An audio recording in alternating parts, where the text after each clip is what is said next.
Start with that incredible double save you made. How did you do it? Well, I think it's not so important because we didn't win. We are such a big club, so when we move somewhere, I think we have the obligation to try to win. Today, unfortunately, we didn't win, but I'm happy for the work, for the sacrifice of my teammate because I think we were better than them. We had so many chances. Unfortunately, we didn't score. So yeah, it's painful to go back home with 1 point when you deserve to win. You were so dominant in that first half as well. Did you think it was only going to be a matter of time before you did get the goal? Yes, to be honest, yes, I thought so. But yeah, football, sometimes you cannot control everything, and we were dominant. We had more chances, and I had faith, like always in my guys. But today we hit twice the crossbar, and yeah, hopefully the coming games will score a lot. That said, as the game progressed, Palace seemed to come more into it, and they did have the two big chances of the game, didn't they?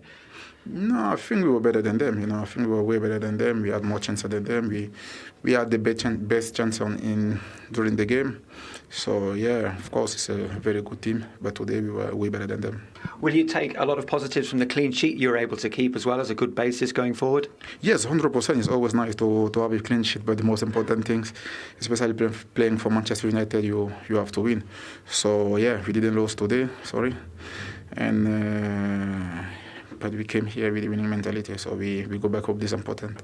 You have returning players as well. We saw Rasmus Højlund come onto the pitch too. Do you feel going forward that you will be stronger? Hopefully, yes. It's a key player for us, and we are all happy because all of them, they are coming back. And Malaysia also came yesterday, so for us it's important to have everyone back, and then the manager, the boss will make the choice and we will follow on. But I'm very happy to see this guy on the pitch, and I know he will score important goals for us because we need our guys back, we need everyone back, we need Luke Shaw back, so I'm happy to see him in the pitch. I do sense the disappointment in your voice that you didn't get that one. And is that perhaps the difference between the teams at the very top and where you are now, that you would have got that win had you been right up there at the top? You have to be clinical. Well, when you win, it's always a nice feeling, and especially with such a big player. We have quality player. So I think today was a very important game for us to win.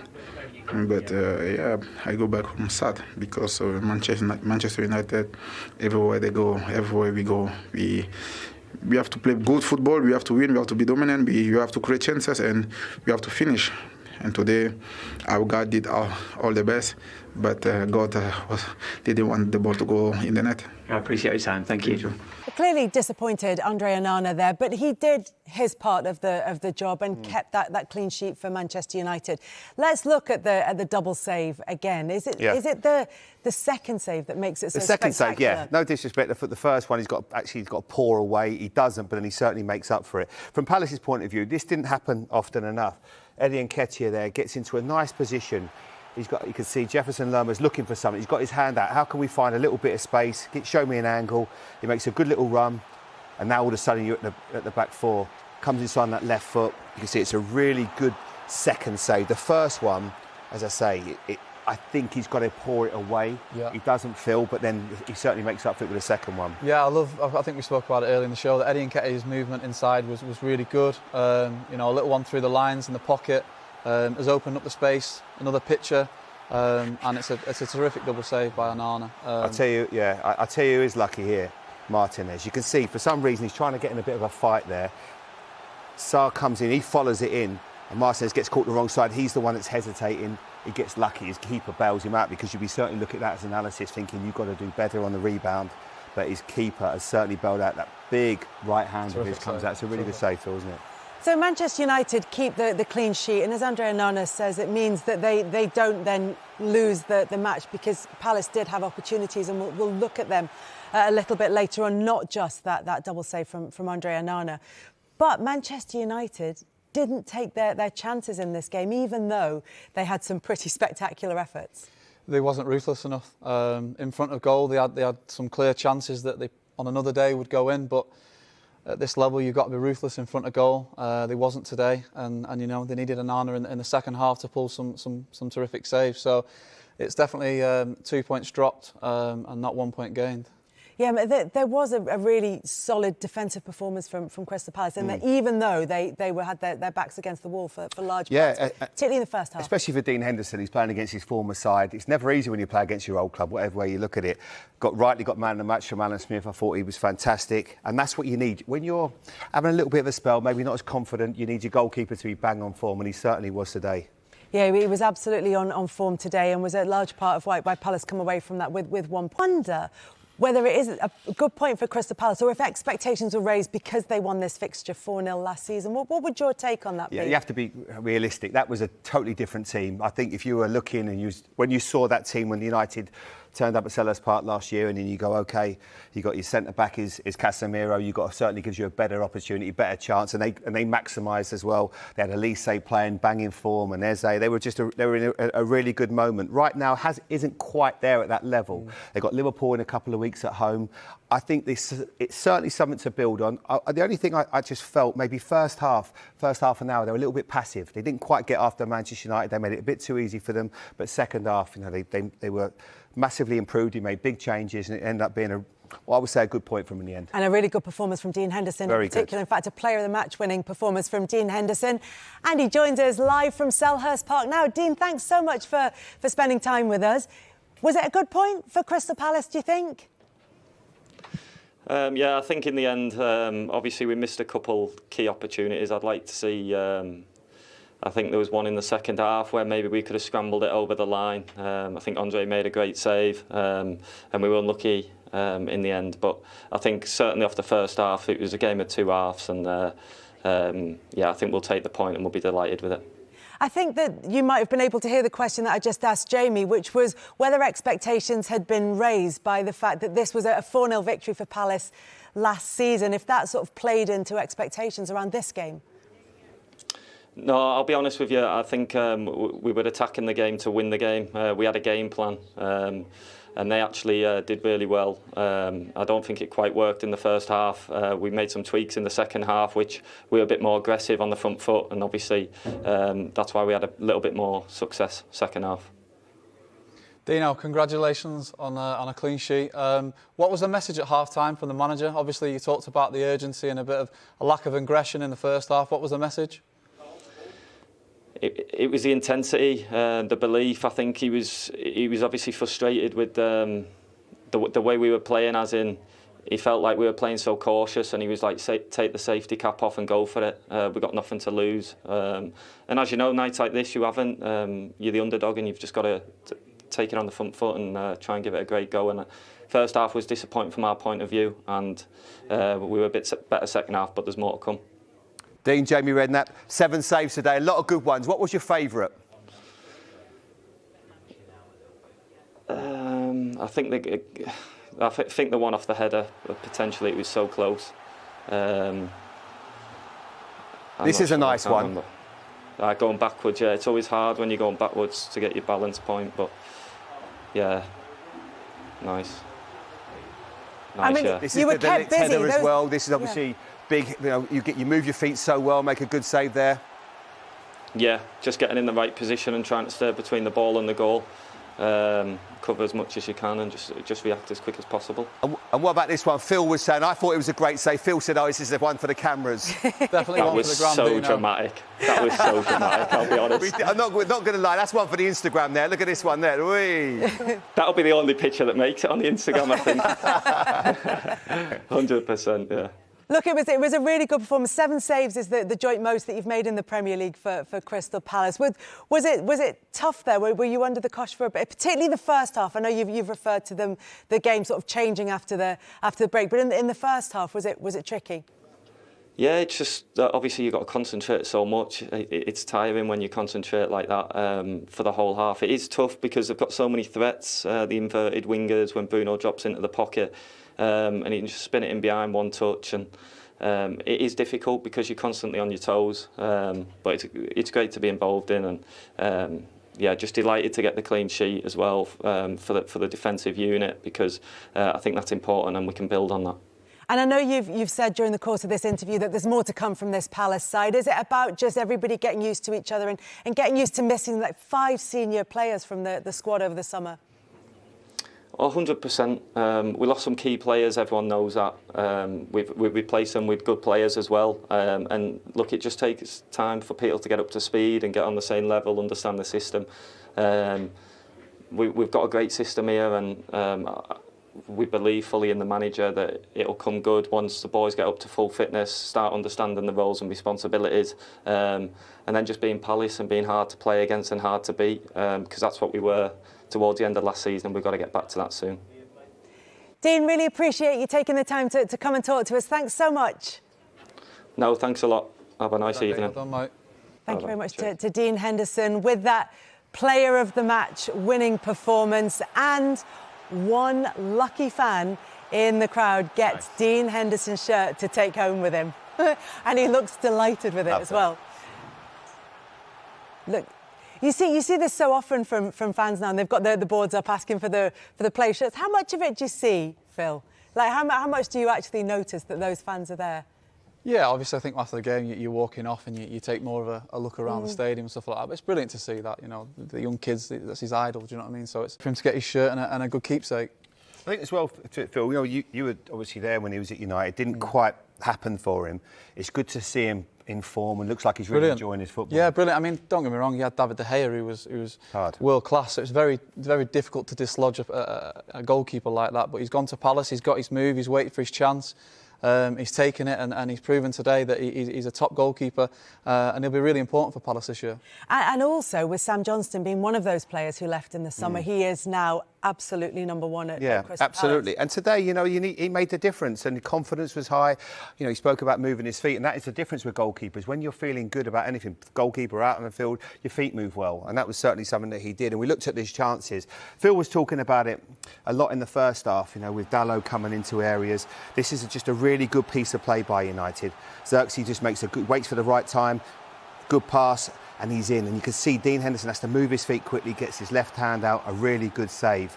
And this is what I feel, you know, with United sometimes can be that difference. You've got to have people running without the ball, but also when you get these opportunities, and they obviously play a really good pass in here, centre-back Lacroix doesn't quite see him run, he gets a little bit lost. This is United at the best, you know, and those transition moments when they attack with speed and pace and create so many chances, and that's what they've thrived on in the past years. And you know, Garnacho's had a few chances today that he should have taken, but it wasn't to be. But those moments and recognising those moments when to go and really attack with it with an intensity. And Phil, tell us about this. So this is obviously, we see this so much now in the modern game, but we saw it more today with Dalot on that left back position. So in the build-up, I think United were really playing with it, building up with a back three, and Diogo coming inside into the sixth position. So they almost played without a left full-back today. He picks up really good pockets, really good space, and it's a wonderful ball, to be fair, and really unlucky from Garnacho. Bruno potentially might be a bit annoyed with the fact that he doesn't finish that off. He probably got the ability to finish, but you know, it's a lovely move. Garnacho, great movement inside. You know, he slows him down, and then the defender switches off, but unlucky. Yeah, other than balls like this, which are clearly really important for Manchester United, what else does it do when they bring Dalot into midfield? Well, it creates an overload in midfield, so there's always a spare man in midfield, so you always be able to find your spare man, and that's exactly what Palace couldn't get to grips with in the first half. Will Hughes came on in the second half, gave them a lot more control in the midfield we were speaking about. They created a couple of good chances. Mateta went off. I said at half time, I almost felt like when Mateta's playing as a number 9, you sort of, the defensive want to sort of go more direct into him, and it wasn't really working the first half. De Ligt and Martinez really smothered him, didn't really give him a chance to get into the game. And Nketiah played a little bit higher in the second half and caused a few more problems in between the lines. So, you know, Palace will be happy with the point, but for sure United will be disappointed. Because sometimes you look at teams, Kelly, so before the game I thought, well, this is a really attacking side. You've got Eze, Mateta and Nketiah, and you think, well, they're going to cause a lot of problems. But that doesn't always work like that. Sometimes you need someone to get hold of the ball, control it, play at the right tempo. And that's really what they did last year. You know, they had Adam Wharton that was playing deep and Will Hughes, and they really had a lovely control in matches. I remember going to Anfield last year, and Liverpool's midfield couldn't really deal with it because they just kept getting the ball, passing it to their own team and building up slowly in passages of play. They didn't quite have that control today, certainly in the first half, but they did have some really big moments. Eze is the one player in all of these positions that you'd want on the ball, you know, because he is such a quality player. They didn't get him in, you know, here he's got a nice position, you can see him in that inside left role. You know, you can see that the defender he's a bit nervous about going to mark him, but you can get him into these positions enough, and that's what he can do because you get him on the ball. Everything feels a lot calmer when he touches the ball field, doesn't it? Yeah, I mean, for as poor as Palace were in the first half, I think this is probably the best chance of the first half, and it doesn't quite come off, but they just lacked a bit of intensity and aggression in the first. And I think if Palace were actually looking at United against Southampton and watching the first 30 minutes, Southampton really pressed them high. They suffocated them almost. United found it really difficult to play out. And they almost pressed from a mid-block and allowed United to get control of the game. So I was really surprised at that, considering Palace are the home team.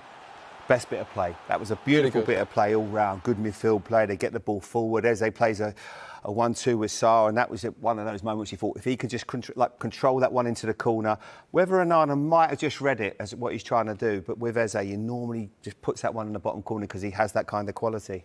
There was one other moment that we should have a look at as well, and that's Lisandro Martinez's yellow card. It was given as a yellow rather than a red because it was deemed reckless rather than dangerous, but he was, well, I'm going to say treading a fine line, which is probably the right phrase to use in the circumstances. Well, let's run it at full pace to start. I think it's always fair to do that because sometimes everything looks better, looks worse in slow motion. Unfortunately, that one doesn't, does it, Phil? Yeah, it's a difficult one. He's probably a bit lucky there. There's almost no need to go in with his 2 feet.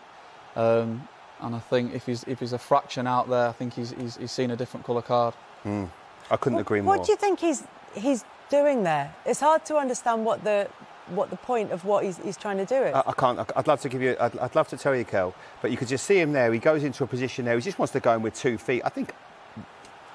I'd love to give him. I don't know. It was a tackle that we saw many years ago. I don't know what on earth you're thinking you're gonna gain by jumping in with 2 feet. On the edge of your box. You've got him in a nice position. If he lands on Kamada's foot, he goes down. It's a straight red. The only thing why he doesn't get a straight red card is because somehow he just misses his foot. You can see it here. I'll just roll it on a little bit. You can see as he lands, he just doesn't catch him on the foot. It's ridiculous. I think what you would say is that's his game. He's aggressive, he's strong, but he has to manage that aggression at the same time. Yeah. You can't go in like that with 2 feet. Whether it's intent or what did they still control? Reckless but not dangerous. Okay, yeah, it's that's fair. Are you under the circumstances? Given that he didn't make the contact, is it fair that it's certainly not a red card by any stretch of the imagination. But he's lucky. He's lucky, and he's got to be careful there for sure. Yeah, I just don't understand what's the benefit of trying to tackle like that. It was just I just thought it was a ridiculous challenge. Erik, the scoreline probably doesn't tell the story of the match. How content overall are you with the point today? Our first place when we don't win, I'm not content. And we should have won. I think first half we let them alive. And then I would say the second half was more in balance. But first half we should have scored 1 or 2 goals. Why was it that you think you didn't? Was it just a case of not taking chances? Nothing you could have done differently? I don't think. I think we played very good. Total control of the game. We in and out of possession. I think we played very good. The only thing was in the box. And in the box is always a game decided. And we should be more clinical there. Watching from the touchline, are there the times you worry then when you have so much dominance but don't get the goal in those parts of the game? There's always one chance, and they got the chance at the 44th minute. It was a big chance, even. They got, you see, so one mistake and leads into a big chance for them. And as I said, then by the time it should have been 2-0, 3-0 up. It did seem inevitable that you would score, but as the second half went on and the changes Palace made, they did seem to get back into it. What changed for you then? They closed the midfield more, and they had some good counter-attacks. It was more difficult first place for us to get through, and then the flip side is they got more space, and they had some good counters. And I think a brilliant save from Onana in twice in one action. That was really brilliant. How good was that? Because he was a spectator for a lot of the game, and then you really needed him in that moment. That is very difficult for the goalie to be there in the moment you was needed, and especially like Dino Henderson also played a very good game. How many balls he stopped, but he is in a rhythm. But Andre has to wait and keep the focus, and then in the right moment you have to be spot on, and he did brilliant. Is this the next challenge for you now to be a really top team? Is that games like this are the ones you really should be winning? Yes, as I said, so in Brighton we should have draw or even also win that game there. And So we lost there 3 points.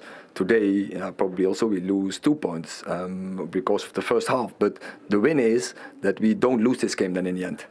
And the clean sheet as well. And you seem to be assembling quite a few of those already this season. Is that a good sign going forward? I think so. We have worked very hard as a team to be defensive, compact, very worked on pressing, and you see the benefits from it. But also on the ball, we are now very good structures and we have control, and that also, of course, take the breed of the opponent away.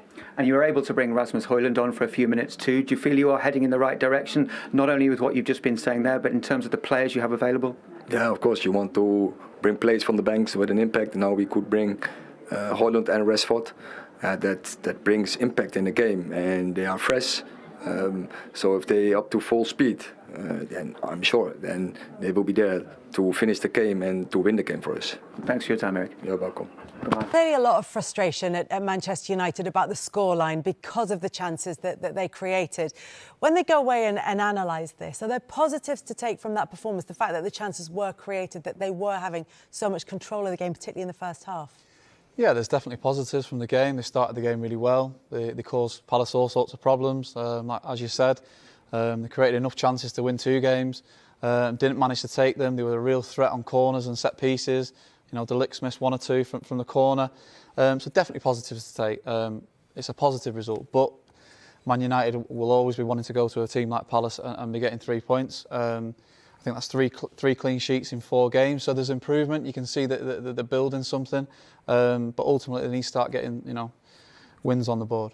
Yeah, 3 clean sheets in 4 games. The 3 clean sheets in their opening 5 games for Manchester United. The last time they did that was 7 years ago when you played every minute of those 5 games. So is there an improvement in that sense? Can they take some kind of comfort from this result in that sense, that there's another clean sheet? Yeah, definitely. I think you look at the 2 centre-halves, I always feel like that's the spine of the team. That's where, you can see everything in front of you. You've got everyone around you. So them 2 are so important, mainstays in the team. And if they can build a relationship and, understand and communicate with each other on the pitch and distances, and it can only be a positive and a boost for Man United, and keeping those 2 fit will be crucial for the season. Yeah. You had 15 different partnerships last year, Phil. It's hard to get relationships, isn't it? And then you're always searching for something. Martinez was out for long spells. And you've got, so once you look at that best back 4, if you like, of United's, Mazraoui's done ever so well. I've been very impressed with him. But it feels like Dalot might go right back and you bring in Luke Shaw. That would probably be your best, possibly your best back 4. Luke's a huge miss to this team. The threat he offers in an attacking sense. He's so quick and powerful when he's driving with the ball. So fit Luke Shaw is a massive part of this team. Yes, I think Mazraoui will probably be second choice maybe to Dalot, but a terrific player as well to challenge them for the right back spots. There's definitely improvements, but again, Man United will be wanting to get more points on the ball for sure. I mean, the amount of times we did Manchester United games here on a Saturday night, Kelly, and teams were just having chance after chance, like averaging 18 chances per game, just not good enough. And I said before the game, I felt Eriksen, Mainu in midfield, is that going to be strong enough? Are they going to be? That should be. It's not your conventional midfield. Normally you go with Casemiro or Ugarte in there. But they actually didn't really have a problem in there. They never really got cut through once, Phil, did they? Yeah, well, at times you had Mainu playing as a 10 and Diogo playing in Mainu's position. So those were the overloads they were creating. As we said, Palace really couldn't get to grips with that in the first half. So, structurally they were sound today. They look comfortable. OK, they conceded a couple of chances. And that's something that maybe in those transitional moments when they lose the ball, they're going to have to, react a bit better. But overall, on the whole, I think they'll be, pleased with the performance, but not the result. And it wasn't just goals conceded; it was mostly shots faced that was the big issue last season. Only Sheffield United faced more shots than Manchester United across the season. But that looks on this, the evidence of the opening 5 games that's improved. Yeah, it has. I think when you look back to certainly the goals they've conceded this season, I would say it's more unforced errors rather than structural problems within the system. So if they can eradicate the unforced errors, I think they've got a great chance of keeping a lot more clean sheets. And if you can keep a clean sheet, you've got a great chance of going winning the game. Yeah, it's just those big games as well, Kelly, where Liverpool cut through them at will at times. It was too easy for them. But that's you know, it takes time. I mean, Phil played at centre back in a team that won the title. You know, it's something that you have to work on, and the more you have that togetherness and understanding. With Martinez playing with De Ligt, you create that. It's almost telepathic. If he's going to go up and head the ball, maybe I can drop off. And working on things like that is going to be all the difference. I think when you look at relationships, I mean, we touched about it before. You look at Saliba and Gabriel at Arsenal now, and the relationship that they have, they look so assured, so confident with the ball, with possession, without the ball. So, you know, if they can build that relationship and that communication, then yeah, they've got a real good partnership on their hands. And as you say, if they've got that solid foundation, then all Manchester United need to do is convert those chances that they are creating at the other end. How big has Garnacho been in terms of that for Manchester United this season, and in terms of what he's been able to do? I know he's missed a couple of chances today and hit the frame of the goal, but in terms of what he's creating, how important was he? Yeah, like he can do things. You know, he's that sort of player that can make a difference. He obviously didn't start the season, but I like him. It's just a case of whether, you know, with Rashford and in the wide players with Ahmad, of just getting the right personnel in the right positions. Now, I think when you get these opportunities, you expect one of them to go in, and that could have been the difference today with the 3 points. But he's definitely got talent, Phil. I mean, you've worked closely with him. Yeah, he's got incredible ability. He's got the knack of being in the right place at the right time. You see the movement he had for the first chance, but Dino made a great save. You know, he's come one way and spun him behind. The fullback doesn't even know where he is. So it's the movement, the clever movement he's got. I wouldn't say he's got blistering pace, but he's got such an eye for goal, and he is a good finisher. And unfortunately, he couldn't quite score today, but he's certainly a terrific player for Man United. Phil, the question we ask and have asked since Erik ten Hag came in is, are Manchester United moving in the right direction under Erik ten Hag? When you see the defensive improvements, when you see the players who've come in over the summer, do you feel that they're getting closer to where he would want them to be, closer to where the Man United fans would want them to be? I definitely see an improvement. You know, Man United fans will look and think, well, Man United fans want to see improvement every season, and the way they see improvement is by points on the board and finishing higher in the league. Of course, Man United want to be fighting for the title, but I think that's unrealistic this season in terms of where they're at and where they were at last season. But, you know, they're building something. They've still got Luke Shaw, Mason Mount to come back. Rasmus was back today, came off the bench. So, you know, this is his squad now. This is the squad he wanted. So, you know, I've definitely seen improvement, but you know, they've got to show it, and they've got to turn up to every game and fight for every point, and play as well as they can. I think next Sunday's a big one as well, Phil. Tottenham at home. That feels obvious. When Liverpool came, the big. So if you like, I'm not putting Tottenham not in the category of Liverpool quite yet, but they obviously possess a lot of threats that can cause United problems, and that's when we'll see the test of what this back four and certainly this team. Because if you're playing against maybe a better side, that midfield might need a bit of reassuring, and that's where maybe you do bring in Nagati into a game like that, where you can add his sort of strength and combative skills, because you don't want to be certainly too open in a match like that. We've also got Aston Villa coming up as well, which is going to be a tough one. We saw how difficult Brentford made life even for Manchester City. So these aren't straightforward fixtures coming up. There's no easy games. There's at this level, that you want to play at this level, there's no easy games. You know, Tottenham's going to be a tough game. The way that Ange plays at Tottenham is on the front foot, pressing really high. And United against Southampton, they struggled in the first 30 minutes until they got to grips with the game. Villa away, they're flying at the minute, in great form, scoring loads of goals. So listen, there's no easy games, but United have to keep on building. They have to gain momentum, game by game, and get that real consistency about them. What's your feel on what Manchester United fans would see as success for United this season? Well, look, people will ask that question, and it's been asked a lot in the past couple of years, but they've won the Carabao Cup, they've won the FA Cup. Of course, we want to be competitive in the Champions League, but they're not in it, and they need to get to that level. I think the result against Liverpool was almost an eye-opener of the level that they need to be at every single game, the intensity they need to play at. But I can know, okay, it's a point today, it's a clean sheet, but they are moving slowly in the right direction. Like I said, they've got players to come back in, and it's a little bit more positive for sure. And while a title challenge might be too big a jump for this season, it's challenging for Champions League places. Is that realistic for Manchester United?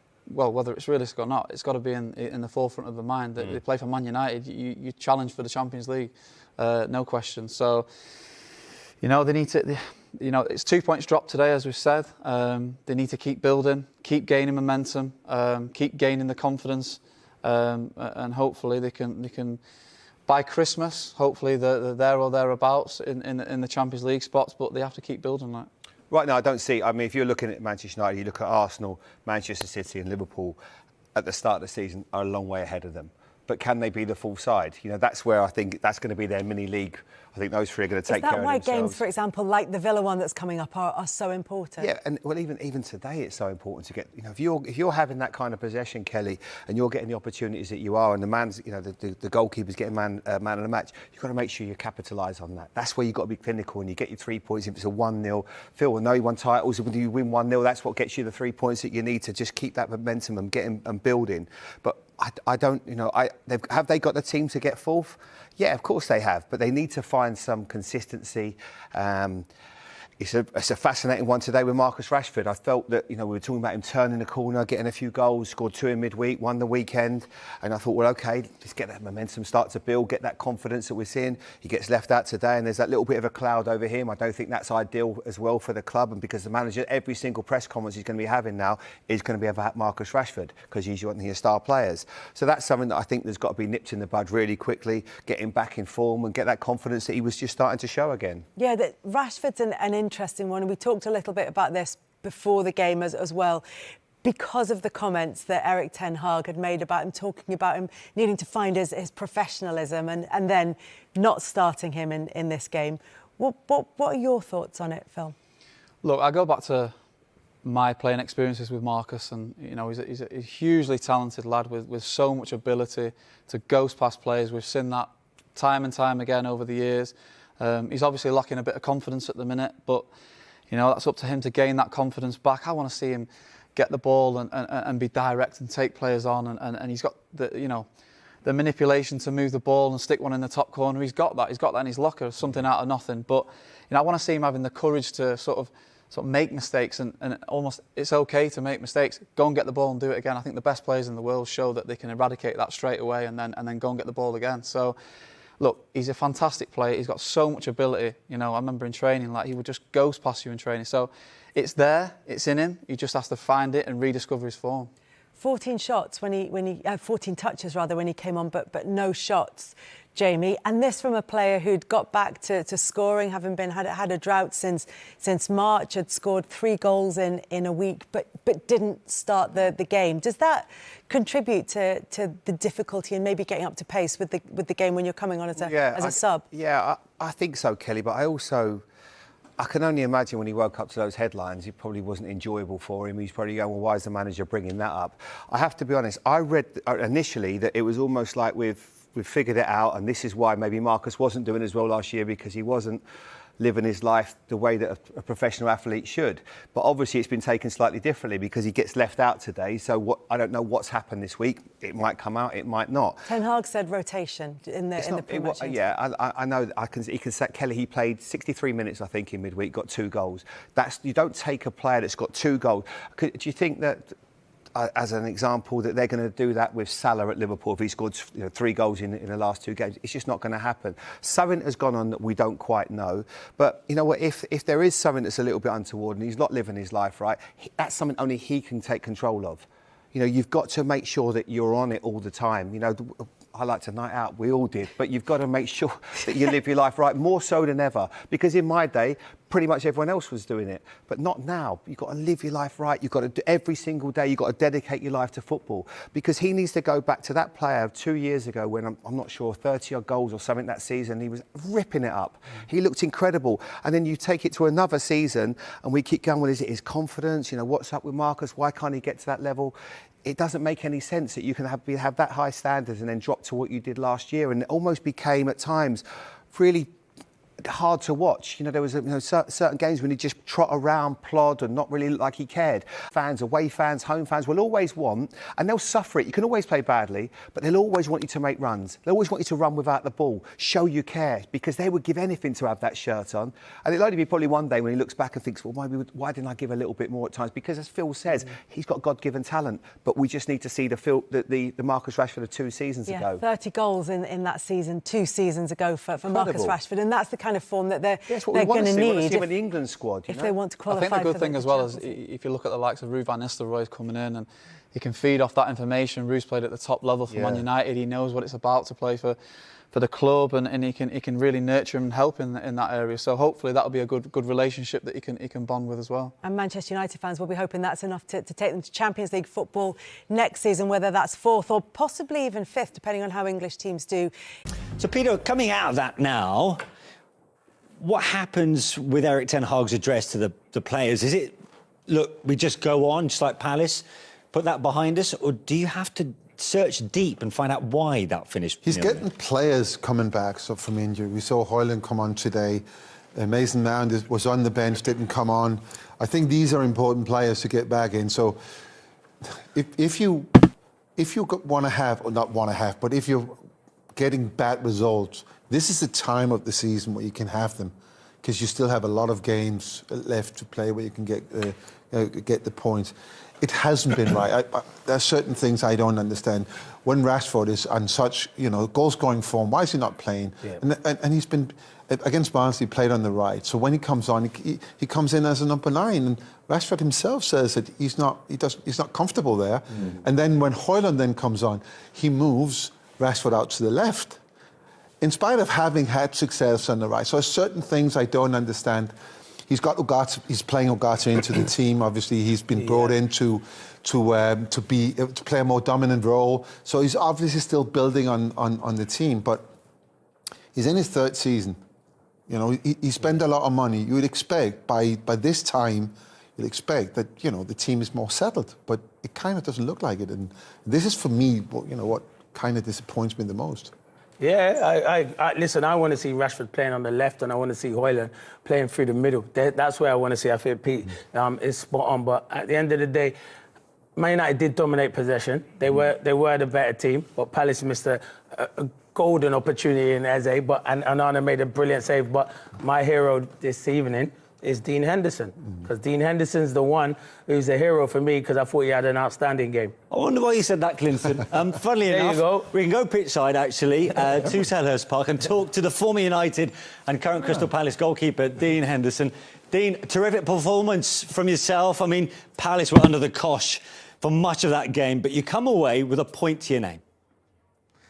Yeah, 100%. Obviously, we knew it would be a tough game. They have a great win in midweek, win 7-0. Confidence is flowing from their side, and we've just got to get that first win, and hopefully it can come. So what was the tone or the mood in the dressing room at half-time?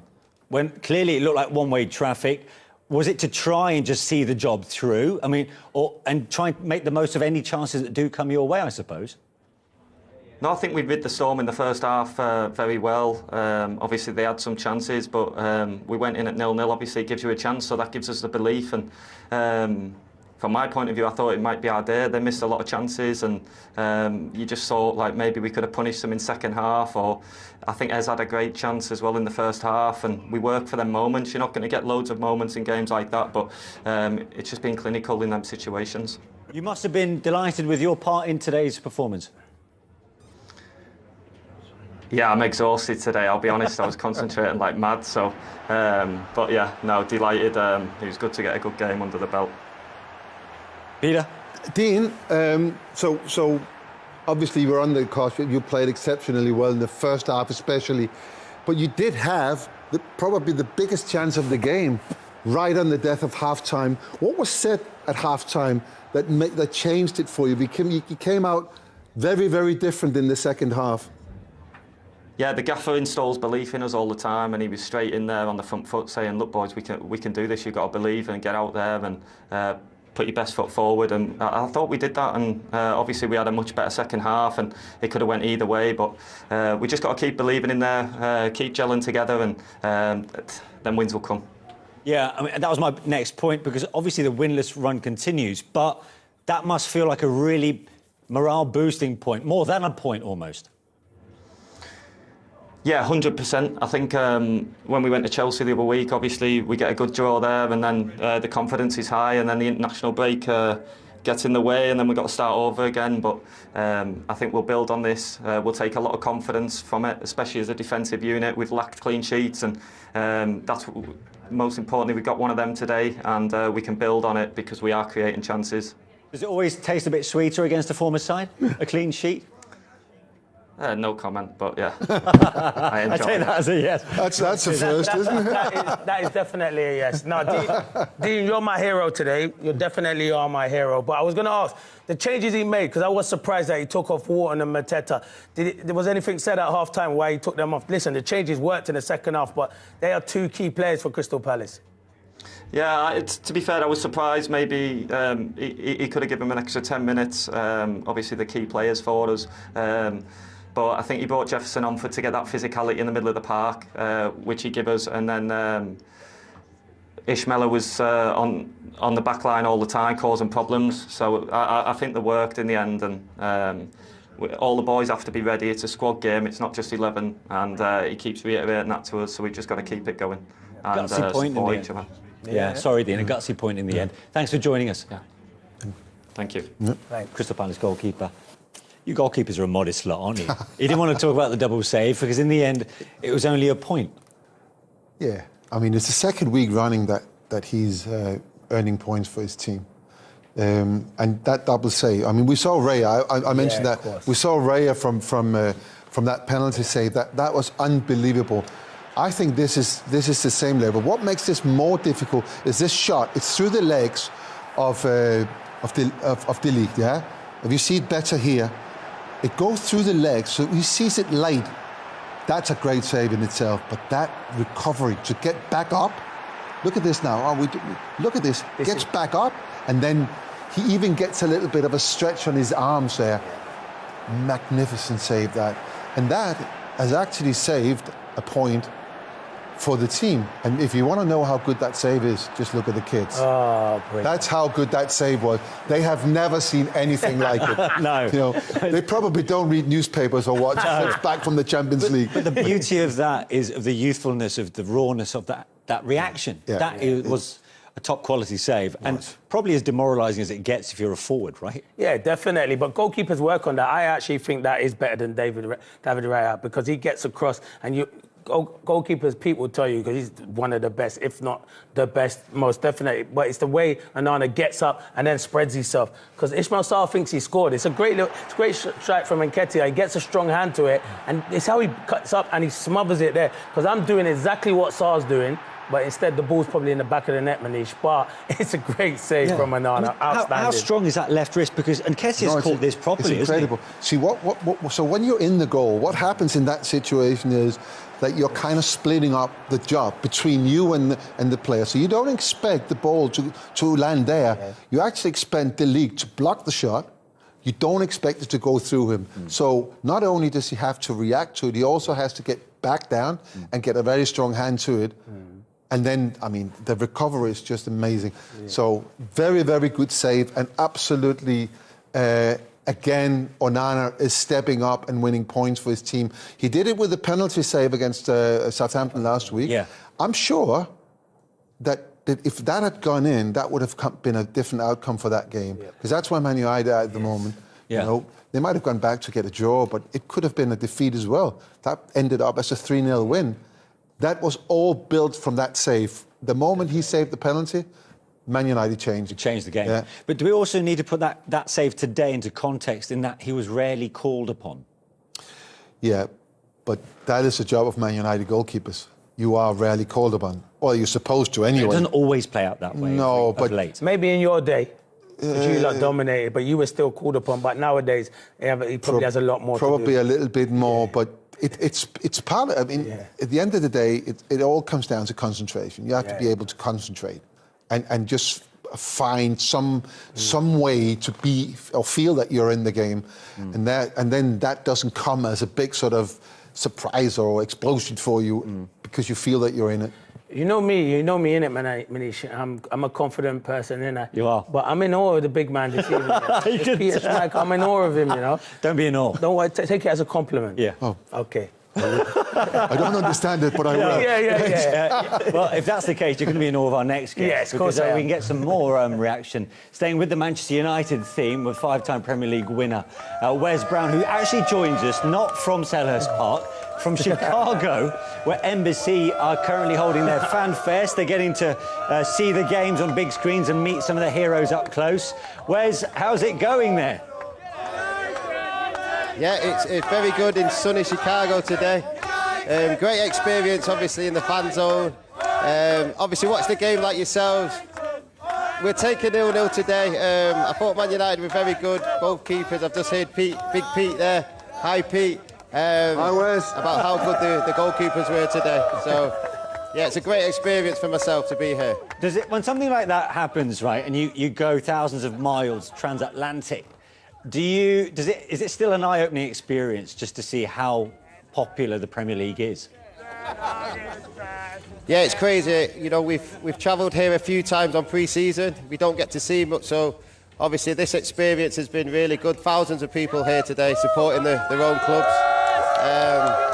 Still here now after the game, so I'll get to meet a good few of them afterwards as well. Let's just go back to the game that we've just watched. What's your feeling? I mean, as a Man United legend, what is your feeling of what you see in the game today? Yeah, well, I think, you know, watching the last two games, it's been very positive. You can see there's sort of a different vibe to the play. Very disappointed to not have scored. You know, 7 goals last game, beating Southampton as well, scoring goals. So on that side of things, a little bit disappointed. On the defending side, Pete, as you know, it's getting better. You know, no goals again against. So we've definitely tightened up at the back, and now it's about, can we put the ball in the back of the net? You know, the confidence is slightly coming back, but we need to score goals, as you know, to win games, and we've just been a little bit unlucky. But both keepers absolutely brilliant today. And although those United fans behind you didn't have a goal to celebrate today, are they pretty optimistic about the season ahead? Yeah, I think we are. I mean, I don't think anybody has put us too high up this season at the beginning of the season, so I think we're all excited to see what happens. We've got some good signings coming in, and now it's about bedding them in and trying to get the best out of them. Yeah, I wonder what that one Liverpool fan behind you made of all of that. But listen, great to talk to you, Wes. Okay, Wes, good seeing you. Wes Brown in the windy city of Chicago with his reactions to the goalless draw at Selhurst Park. More reactions. It doesn't tell the story of the match. How content overall are you with the point today? Our first place when we don't win, I'm not content, and we should have won. I think first half we let them alive, and then I would say the second half was more in balance, but first half we should have scored 1 or 2 goals. Why was it that you think you didn't? Was it just a case of not taking chances? Nothing you could have done differently? I don't think. I think we played very good, total control of the game. We in and out of possession. I think we played very good. The only thing was in the box, and in the box is always a game decided, and we should be more clinical there. Watching from the touchline, are there the times you worry then when you have so much dominance but don't get the goal in those parts of the game? There's always one chance, and they got the chance at the 44th minute. It was a big chance, even they got.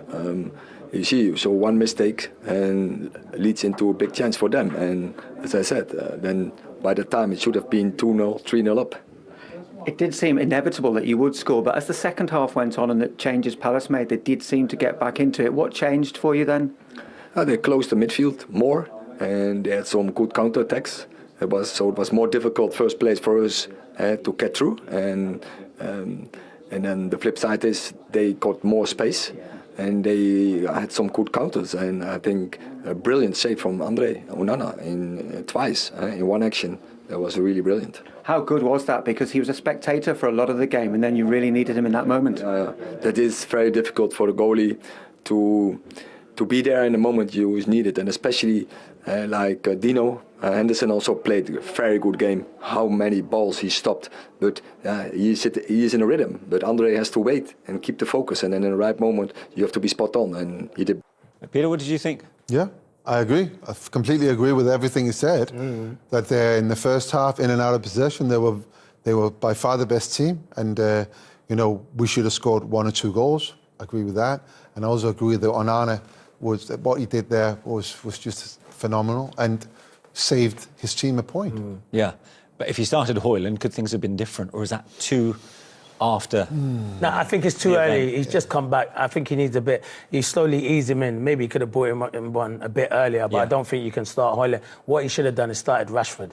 You can't start someone who's been in good form. I know that as a striker, confidence. I mean, you're scoring goals, then all of a sudden you're taken out to get a rest. I don't need a rest. I need to carry on scoring goals. Momentum's big when you're an attacking player. So that was probably the only disappointment. But he's spot on. They dominated possession in the first half. They should have won the game. In the end, though, Crystal Palace do come away with a point. So will that be seen as a positive for their head coach? Let's hear from him now. Here's Oliver Glasner. Is that a point you have to be content with in the end? Yeah, absolutely, especially in the first half. Dean Henderson kept us alive and kept us in the game. And yeah, just with the end of the first half, with our chance from Ebbs, and then in the second half, I think it was we were much better. So we were better organized. We played with much more courage forward, and then we had also 2 great situations to win the game. So I think in the second half it was a different Crystal Palace phase, and this is what we need to be competitive against a team like Man United. But in the first half, we needed a great goalkeeper, and fortunately we had a great goalkeeper today.